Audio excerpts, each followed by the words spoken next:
You're listening to the Really Useful Podcast. This is the Tech Podcast for Technophobes from makeuseof.com.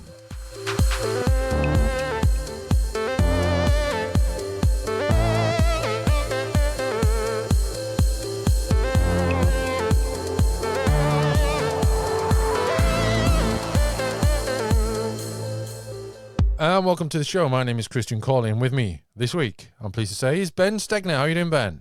Oh, pleased to say. That's high praise. Thank you. How are you doing, Ben? I'm doing fantastic. It's starting to feel like spring, and do you know, I've got a little bit of a sore head. You won't believe me if I tell you why this is. I'm going to give it a go, though.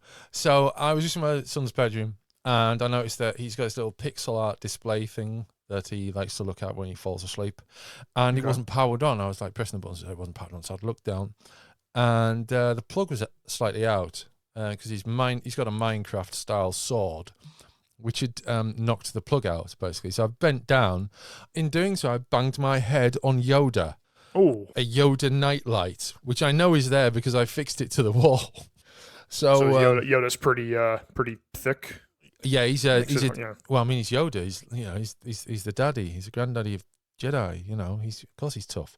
Something you want to hit your head off of. Yeah, no, it really hurts. Still hurts. I may be concussed. We'll know if I get to the end of the show in one piece. Well, obviously we know I'm okay, but oh goodness me, that's the worst. That's such like a universal human experience of like being under something and not realizing it, and then lifting your head. Like that's it's the worst. I thought for a moment then you meant being nutted by Yoda. No, not that exactly. Maybe one of the Jedi, maybe, but not necessarily Yoda. Mace Windu's the one who would you'd be really concerned about in that situation. I think he's more likely to use his forehead before a lightsaber, I think.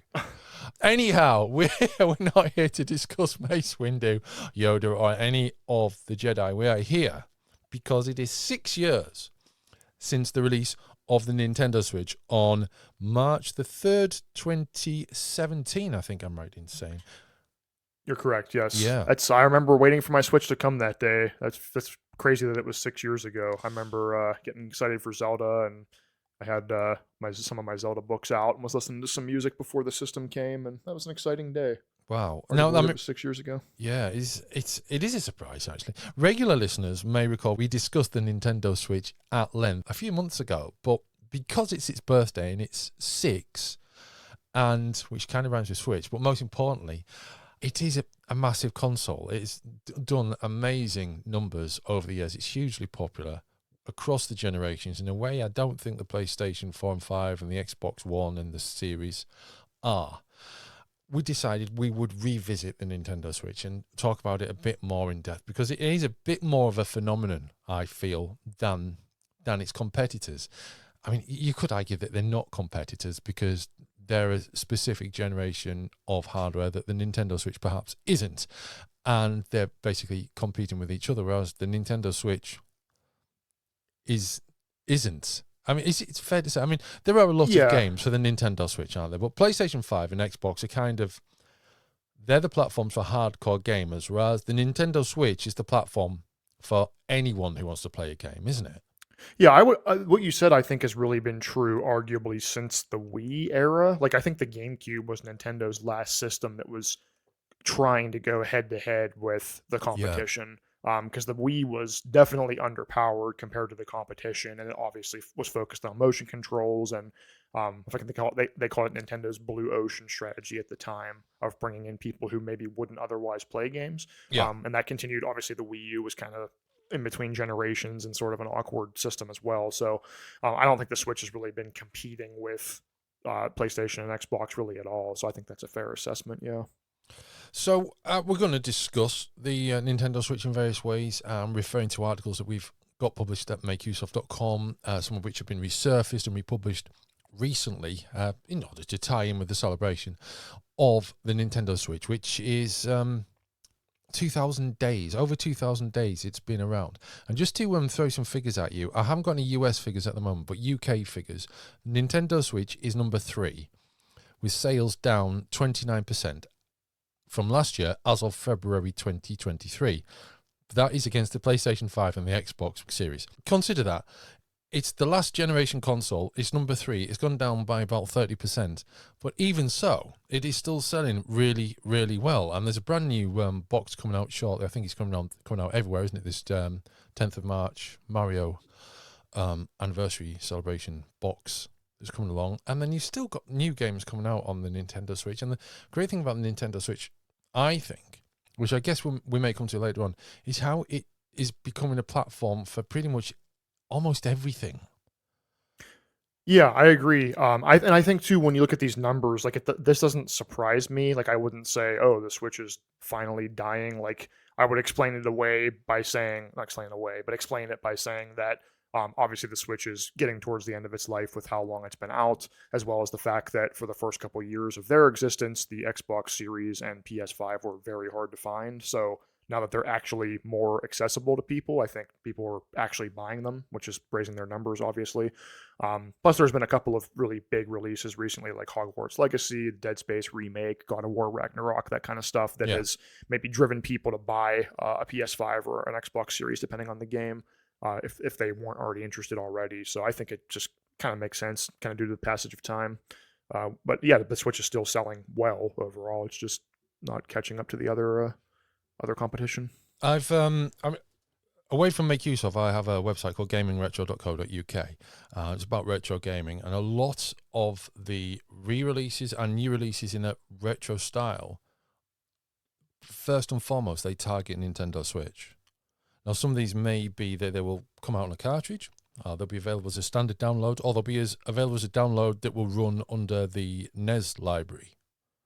So this whole new world of gaming is sort of unwrapping itself around the Nintendo Switch. You know, it seems to support almost anything, which I think is really, really impressive. That a device as new as the Switch, you know, there might be a new Switch, a Switch 2, or some successor device coming along in the next 18 months or so.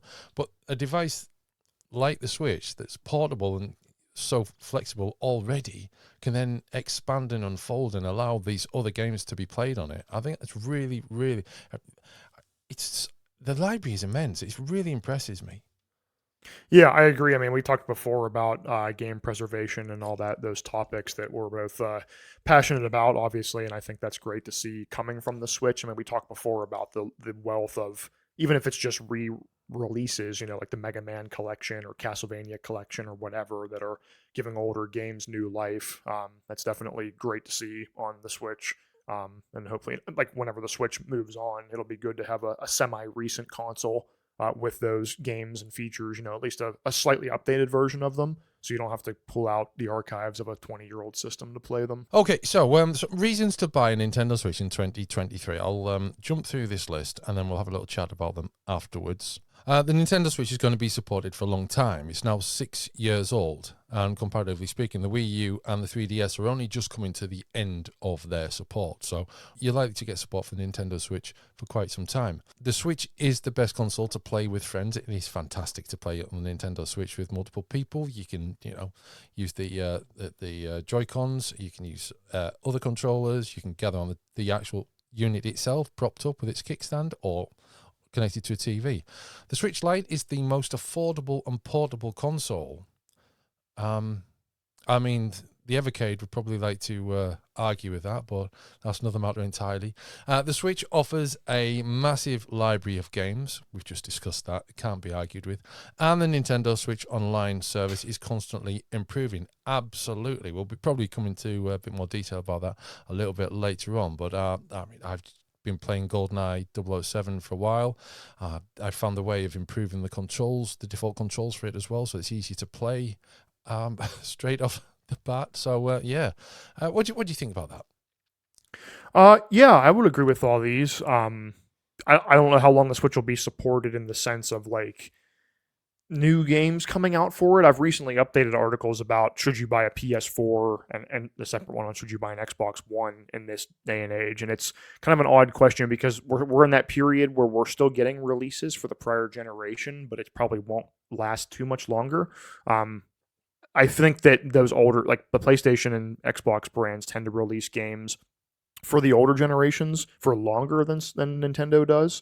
Because I think Nintendo's like, as soon as there's a new system, like Breath of the Wild, for example, came out on the Wii U, but like once that was out, Nintendo wasn't also developing for the Wii U at the time. Yeah.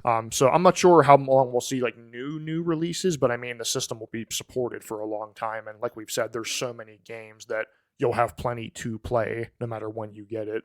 I totally agree about it being the best console to share with friends as well. I have a carrying case for mine.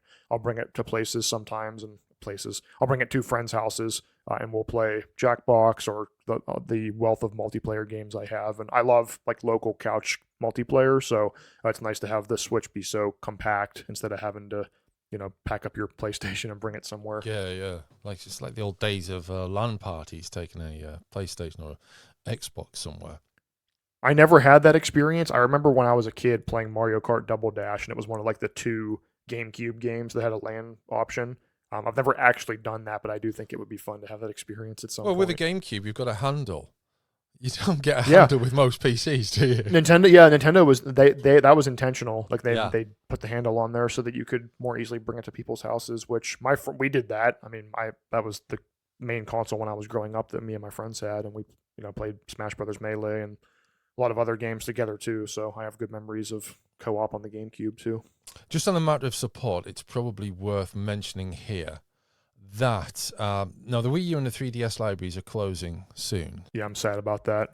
You can still buy stuff until the end of March, and then after the end of March, you can only download stuff that you've already bought. Yeah, I believe it's March 23rd. So they've already cut off the ability to add funds to your directly on your 3DS or Wii U. Right, yes. So what you have to do, you can still do this. You can link your Nintendo account, which is your modern Switch account, to your 3DS and Wii U eShop accounts. And then if you go out and buy a scratch off like a gift card or just redeem funds on your Switch account, then it'll appear on your Wii U or 3DS. So yeah you have about 3-ish weeks to buy any games you want to buy on the eShop for the Wii U and 3DS. And then from there, you can re-download anything you've bought in the past. And of course, you can still buy physical software, but when the digital option dries up, I'm sure those prices are going to go up too. So yeah, it's sad to see that, especially because the retro library is great on both of those systems. And there's a lot of unique games that will be pretty much gone once the shops are closed. So it's a shame to see for sure. A poster on NeoGAF has discovered that Wii U's that aren't used die. So just give up. Just give up, basically. It's something to do with a memory error. It's a NAND issue. It's a memory error 1600103 appears on the gamepad, and it's something to do with NAND corruption that you can't repair, and you definitely can't repair it by resetting the console because it will brick the console. This poster has done a lot of research looking into these things that are surrounding the area, and it happens with the 32 megabyte Wii U and the 8 megabyte Wii U models as well. Now, the reason I mention this is because this is obviously a console that's come more or less to the end of its support period, and it would be awful if the same thing happened to a Nintendo Switch in sort of 10 years' time, wouldn't it? Yeah, it's always a shame when something like this just kind of bricks a system. I mean, obviously a console not being used for a long time being the main factor is a shame because, if you have a Switch, you probably haven't played your Wii U in a while, especially since most of the best Wii U games are available on Switch, and you probably have just moved on in general. Yeah. So, I mean, that's kind of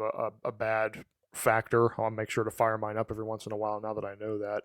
But I mean, it's all it is something to think about too. It kind of goes back to what we talked about before with game preservation, the fact that media doesn't last forever. So the batteries in old cartridges are dying, and like Game Boy cartridges and stuff like that, and CDs are going to rot eventually, stuff like that, eventually every system is going to be much harder to play. So hopefully this isn't, I can't see Nintendo issuing a big fix for this since it's so old, but that's not great. I hope it's not widespread. Let's move on to 10 Switch games that were key to its success. Now, you may have different opinions on these, but I'm going to go through what we've got published. Okay, so we have got from an article by Jack Ryan, we have The Legend of Zelda, Breath of the Wild, Super Mario Odyssey, Super Smash Bros. Ultimate, Animal Crossing New Horizons, Ring Fit Adventure, Mario Kart 8 Deluxe, Super Mario 3D World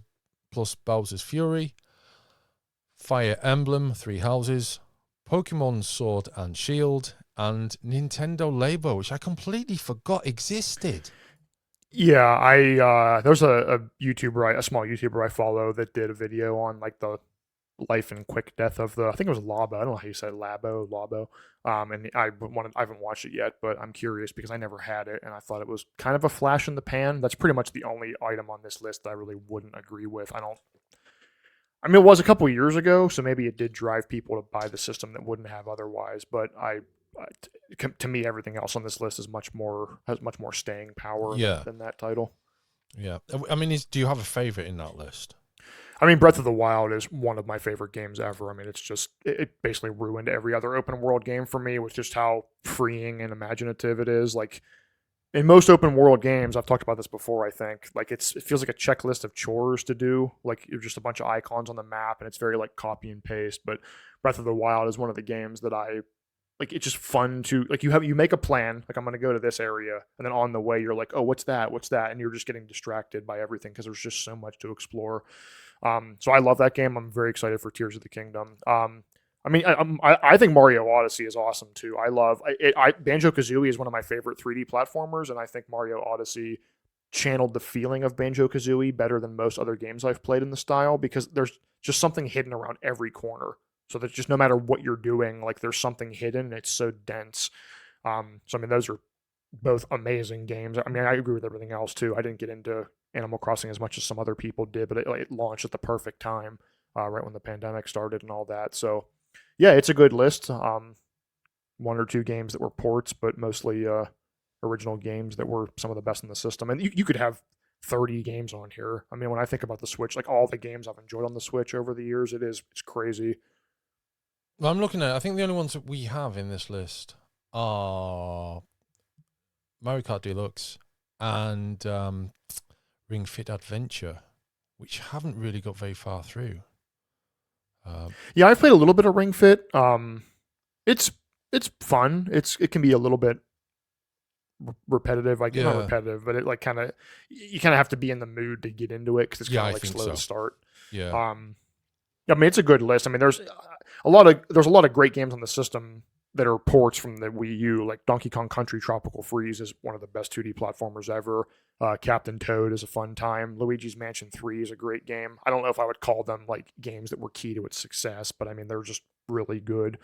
There's a couple stinkers on the system, first party games, but there's a lot of great indie games too, like we were talking about earlier. I mean, this is mostly first party Nintendo stuff, but I think some people who maybe didn't have systems in the past, or maybe they only buy a console every once in a couple generations, like having a place to play like Skyrim and Undertale and stuff like that was probably a great factor in its success too. Well, I think another thing as well is that the Nintendo Switch is, and I did mention this, I did allude to this already with the retro titles, but so many retro games get reissued with in physical form on the Nintendo Switch. And I think the fact that the Nintendo Switch is so widely owned gives, you've got a ready-made audience there in many ways. You've got people who've been gaming for like 30, 40, 50 years.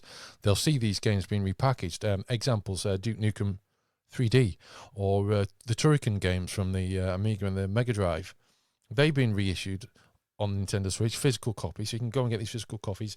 And then there are companies like Limited Run Games and Strictly Limited Games and a couple of others who bundle in additional paraphernalia, badges and posters, stickers, labels, CD-ROMs of the music or whatever, alongside, so it gives you sort of like a more premium bundle to celebrate, I suppose, is the best way of putting it. I'm more interested in just the games themselves rather than any of that extra stuff. But the Nintendo Switch is really the premium platform for these types of releases.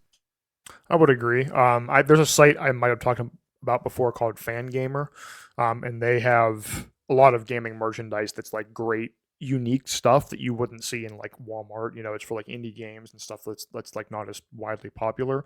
But they have published physical copies of some indie games like you're talking about, like the special editions that has the pins and the maps and all that kind of thing. But yeah, it's a great way to see. I know some people are really into physical copies, so it's a great way to have that option for an indie game or a smaller re-release that wouldn't probably have that if it wasn't for them. So it's cool to see like a full big boxed release for a smaller game like that. Yeah, definitely. Now we'll move on. Now, you probably know that you can connect the Nintendo Switch to a TV. with the dock.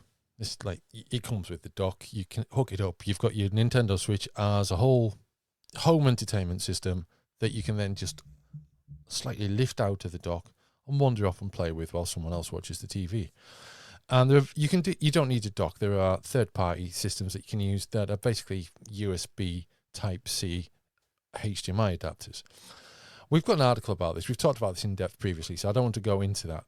There are various third-party devices that you can use to replace the dock that look like the dock, that don't look like the dock, can be used with other devices. And, the Nintendo Switch, in many ways, it's integral to the Nintendo Switch's device, because without the dock, the Nintendo Switch would essentially be a Wii U.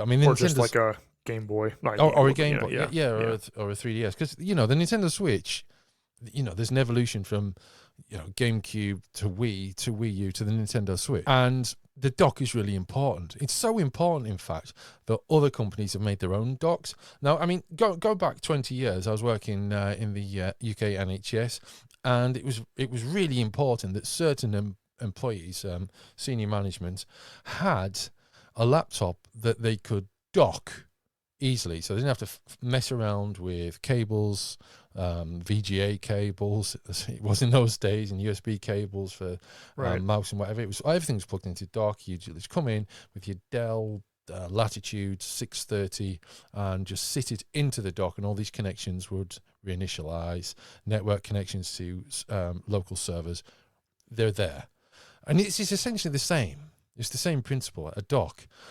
And we've got the Steam Deck, which came out not long ago, depending on how long you've had your Steam Deck. And one of the key accessories of the Steam Deck is the Steam Deck dock, which makes the Steam Decks, it enhances the possibilities of the Steam Deck considerably. For a start off, it basically turns it into a PC version, if you like, of the Nintendo Switch, because you can dock it, use it on the TV, unplug it, take it with you when you want it. That's a really key aspect of the Steam Deck that is borrowed from the Nintendo Switch, and that alone, and there's many other things, but that is one key, very important thing that the Nintendo Switch has done, is changed how we game, isn't it? I remember when the Switch was announced, that was really one of the big things, and that was what all the marketing focused on, obviously, is drop it on the dock, play, pick it up, walk outside, you can play there, have it in your car, play with the kickstand, that kind of thing. So I do wonder, like, you can say that was the kind of the gimmick of the Switch at first, but I do wonder in the future, like Nintendo's next system, is this just what the default will be now? Like every system is both portable and home dockable? Because for a while, Nintendo had the two separate lines in the Game Boy or DS line, and then their home system, that they were developing games separately for, and sometimes had like smaller, shorter games on the handheld, and their big budget releases on the main system. But I wonder if in the future it'll just be, we have the hybrid system, and that's just what we have. We don't have two concurrent systems to support. Yeah, I think you'll be right. And I think as well, they've undoubtedly looked at it, Sony and Microsoft. And I think Microsoft have an advantage here over Sony because they have laptops.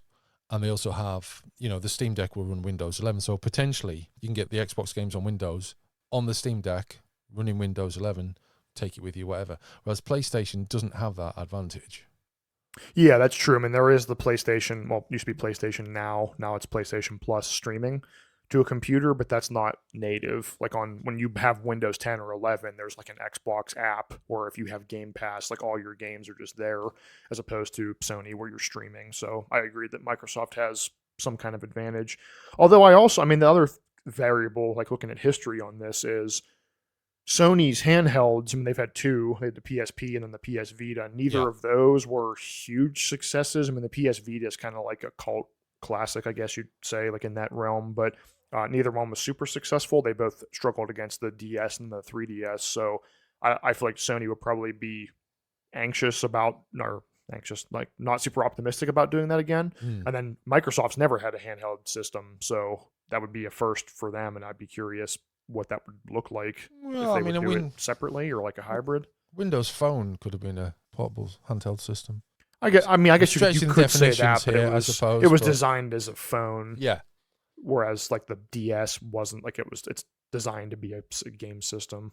So as we said, there's a line of evolution through Nintendo's products in a that sort of end up with the Nintendo Switch. So it's interesting to speculate what the next console from Nintendo may look like. Now, if you're playing on your Nintendo, things happen in games, don't they? There might be quirks, there might be wonderful moments, there might just be something that you want to record with a screenshot or with a video.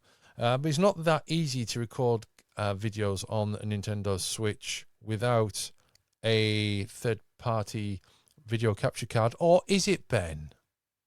Well, yeah, thankfully there actually is an option. It was added, I think, maybe a year into the system's life, so it's been around for a while. You might know about it. But that capture button on your left Joy-Con or the left side of the Pro Controller, depending on what you're using, that actually works to capture video of your Switch. So you probably know that if you hit the button, you hear that nice sound and you capture a screenshot.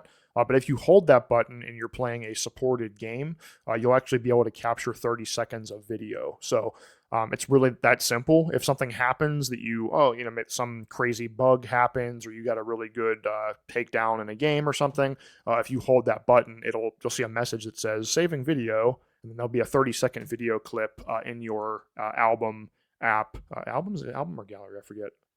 Album, yeah, the blue album icon on your Switch's home screen, and then you'll be able to watch it back, and then you can share it just like you'd share your screenshot. So you can send it to your smartphone using that built-in utility, or you can post it to Facebook or Twitter if you have those accounts linked to your Switch. So yeah, next time something crazy happens and you want to save a record of it to show people, that's an easy way to do it. It's lower quality. It's 720p at 30 frames per second, so it's not super pristine quality, but it's enough to memorialize a crazy game moment you had or whatever.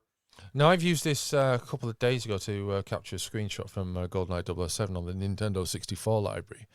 But what I didn't know was that how easy it was to get the footage sent to your phone. I thought you still had to eject the SD card and then take it to your PC and then browse the SD card for the image or the video, then copy it to your PC. I didn't know you could share it so easily. Yeah, I haven't done it in a while, but that's the process where it shows a QR code, and then you scan it with your phone, and it connects. It creates like a quick ad hoc network, and then you just transfer it to your phone that way. I feel really stupid. Is that the way that you did it? Yes. Yeah.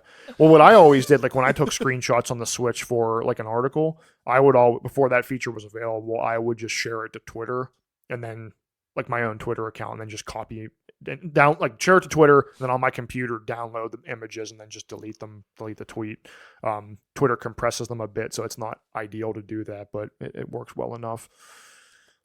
Yeah, but it is nice to be able to get them off like that quickly. On the PlayStation app is similar on your phone. You can there's a tab for your gallery or your captures, and you can share or copy and paste images that you've captured on your system right from your phone, so you don't have to do any kind of manual transfer either.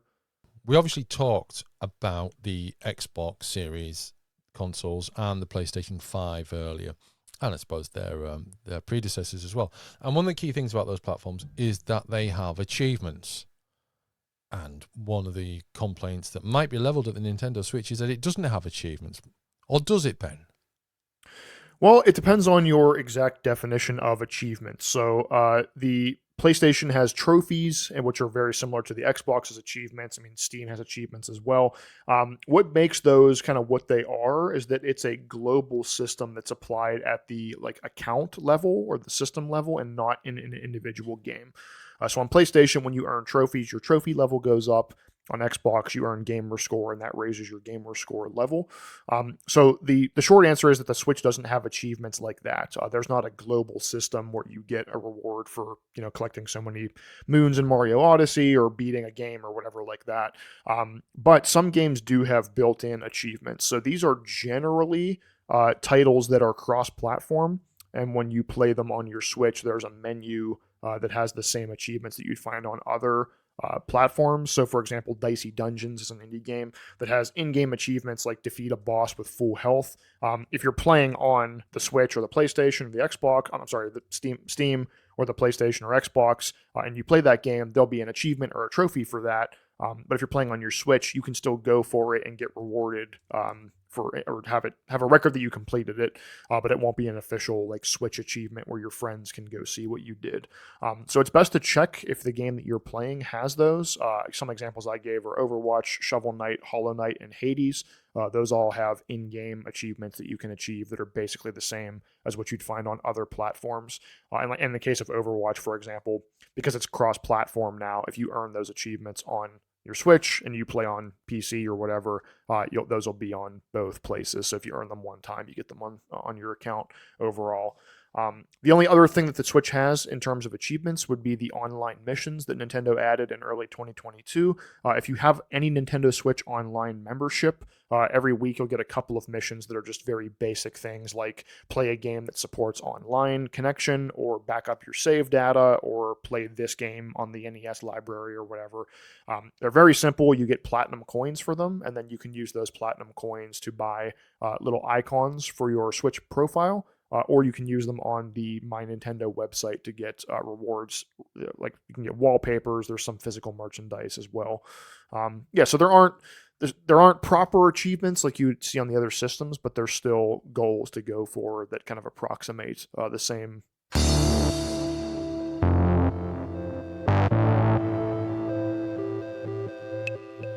That brings us to the part of the show where we consider some recommendations that we give to you that you might like to check out.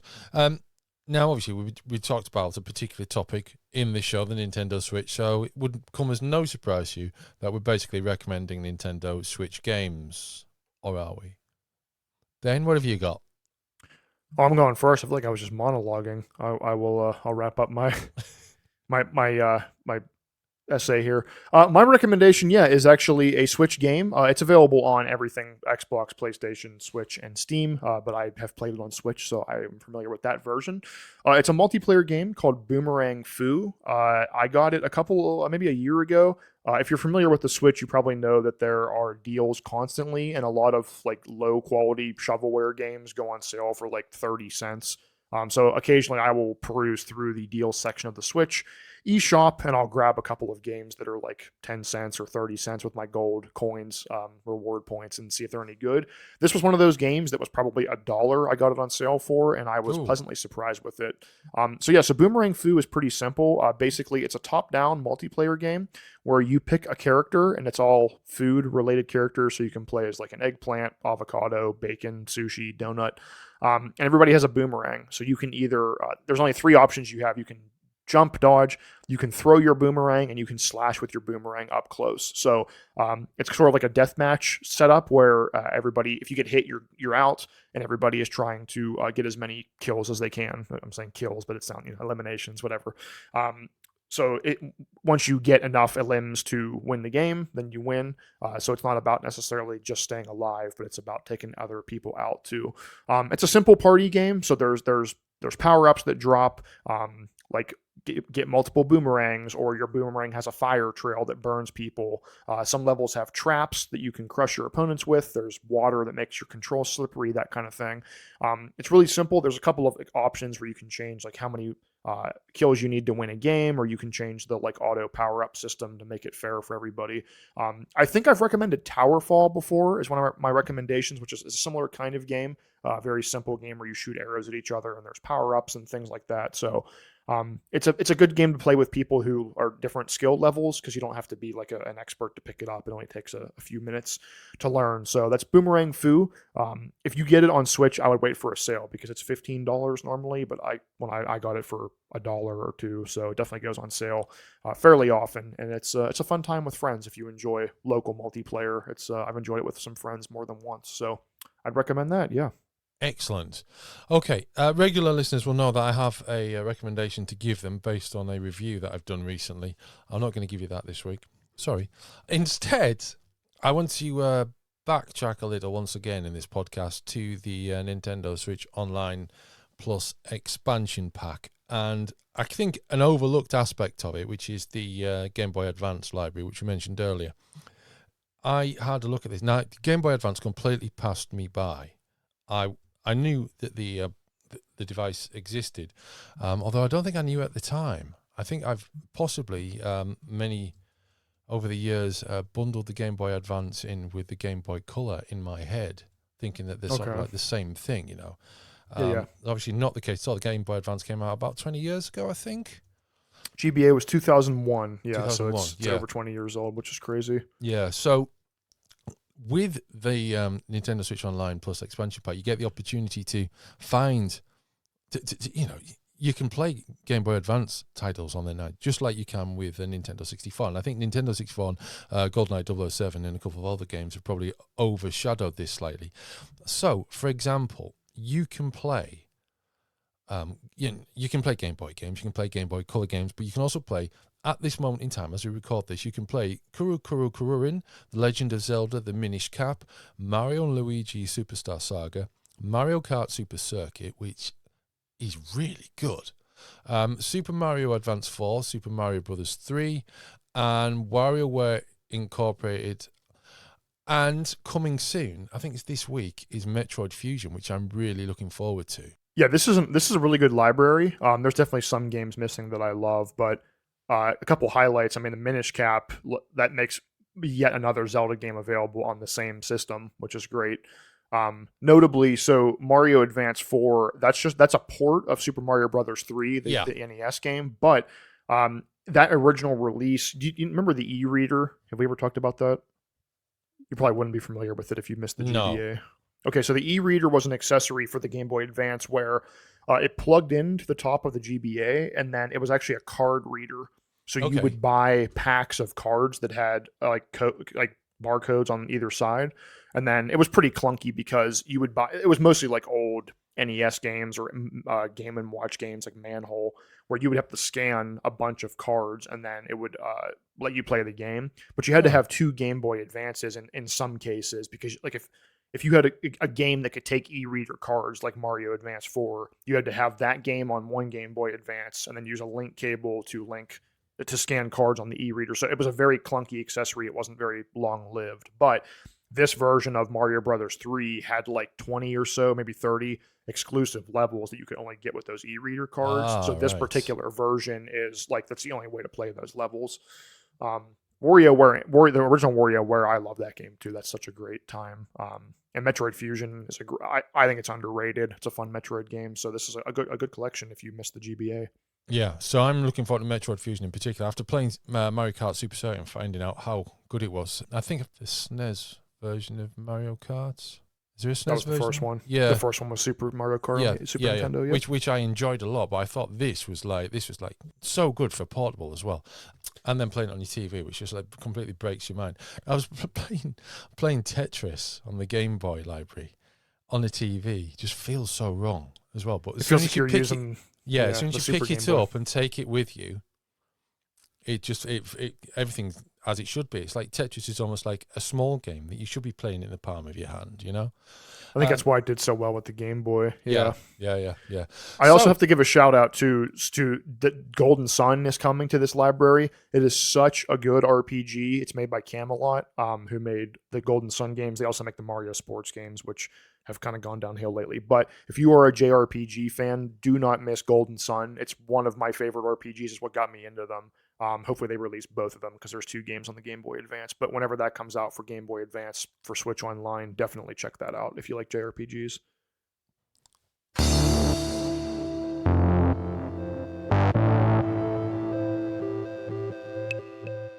So the Nintendo Switch is 6. Ben, when you got your Nintendo Switch in 2017, did you think you'd still be playing it 6 years later?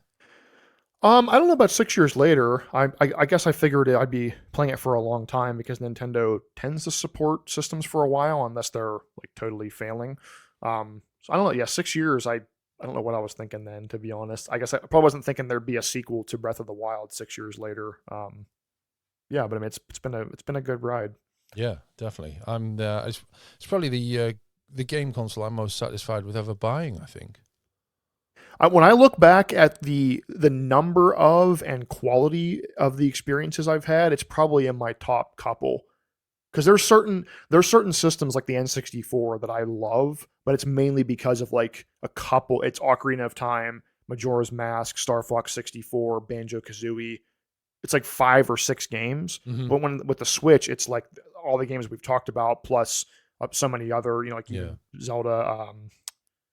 I can't think of the name. Age of Calamity, Luigi's Mansion 3. Like, there's so many games. Like, it's like when you start thinking about everything you've played, just more keep coming to mind. So there's just so many. That's a fair answer. So you've been listening to the Really Useful Podcast. We will be back for another show next week. If we've been talking about Nintendo Switch. So if you've got any friends who are interested in the Nintendo Switch, have a Nintendo Switch, or for some reason they don't have one yet, they think they're buying one, then perhaps this is the podcast for them to listen to twist their arm. We're available wherever you find podcasts, so point your friends in that direction. We'll be back for another show next week. Until then, it's goodbye from us.